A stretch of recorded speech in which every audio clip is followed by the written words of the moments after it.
ফাঁকিবাজি করে আজকে মিঠির জন্য মাটন চাউমিন বানাবো, সেই সঙ্গে ওর সাথে একটুখানি চালাকিও করলাম। তবে চাউমিন বানানোর জন্য যে সমস্ত সবজিগুলো লাগে সব কিছু কিন্তু বাড়িতে ছিল না, শুধুমাত্র ক্যাপসিকাম ছিল।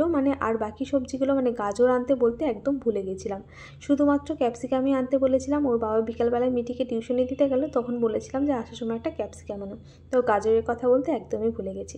তো এই যে সন্ধ্যাবেলা চাউমিনের জন্য জিনিসপত্রগুলো রেডি করে নিয়েছি, এদিকে আমার রুটিও হয়ে গেছে আর চাউমিনটাও সেদ্ধ করে রেখেছি। ও টিউশন থেকে এলো, তারপর গরম গরম বানিয়ে দিলাম। তো এই যে শুধুমাত্র ক্যাপসিকাম ছিল, গাজর বিনস এসব কিছু কিন্তু ছিল না। আর এখন তো বাঁধাকপির সিজন নয়, বাঁধাকপিটা এখন বাড়িতে থাকেও না, তো শুধুমাত্র এই ক্যাপসিকাম দিয়েই বানাচ্ছি, কি আর করা যাবে। আর দুপুরে আজকে মাটন রান্না হয়েছিল, তো ও কিন্তু মাটন ভালো খায়নি। আমি তো ওর জন্য বাটিতে করে মাংস বেড়ে রেখেছিলাম, কিন্তু এসে তুলে দিয়েছিল, এক পিস হাড় দেখে নিয়েছিল, সেটাই খেয়েছিল, একদমই ভালো খায়নি। তাই ভাবলাম যে ওর সাথে একটুখানি চালাকি করি। তো এক পিস মাংস একটু ছোটো ছোটো করে ভেঙে নিয়েছিলাম চামচ দিয়ে, আর একটুখানি মাংসের যে ঝোল সেটাও নিয়েছিলাম। তো ভাবলাম এই দিয়ে যদি একটুখানি চাউমিন বানিয়ে দিই তাহলে আর না করতে পারবে না। আর আজকে রাতে আর রুটি খাবে না, টিউশন থেকে এসে খেতে খেতে ওই 8:45 মতো বেজে গেছিলো, তো তখন চাউমিনটাই খেয়েছিল, ওটাই ওর ডিনার হয়ে গেল আজকে।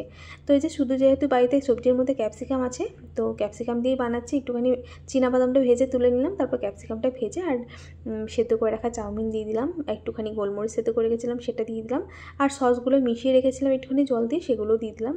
আর এই যে একটুখানি গরম মশলা বাড়িতে ছিল, তো সেটাও দিয়ে দিলাম। এইভাবে করেই বানালাম আর কি, এক একজন এক এক রকমভাবে যদিও বানাই, তো আমি এইভাবেই বানালাম।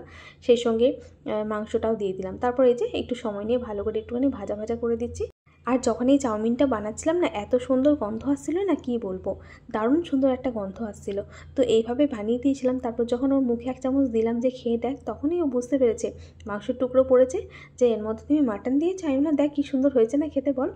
তো তখন দেখলো মা এত কষ্ট করে বানিয়েছে, আর কিছু না বলে কিন্তু সুন্দরভাবেই খেয়ে নিয়েছিল। তো এখন আমি বানাচ্ছি, ও এখন টিউশন থেকে এসে গেছে স্নান করতে। তারপর এই যে আমার চাউমিন এখন একদম রেডি হয়ে গেছে। আর ওকে আমি একটা প্লেটে দিতে গেলাম, কিন্তু ও প্লেটে খাবে না। ম্যাগি, চাউমিন, পাস্তা ও সমস্ত কিছু এই যে একটা বাটি আছে, এই বাটিটার মধ্যে করেই খাবে।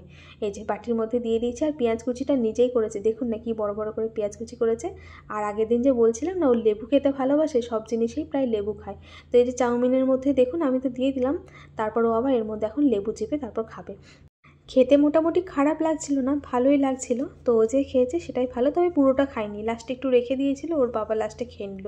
আর আমিও রান্না করার সময় একটু টেস্ট করেছিলাম, বেশ ভালোই লাগছিলো। এই যে দেখুন লেবু নিচ্ছে, লেবু দিয়ে এরপর মেখে তারপর এখন বসে বসে খাবে।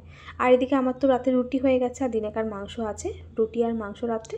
আর একটু আম কেটে নেবো, শসা পেঁয়াজ কেটে নেবো, সেই খাওয়ার সময় কাটবো। চলুন এখন একটুখানি ছাদে যাই। ওর বাবা ছাদে গেল, তো আমাকে একটু বললো যে ছাদে এসো, ঠান্ডা হাওয়া দিচ্ছে বাইরে।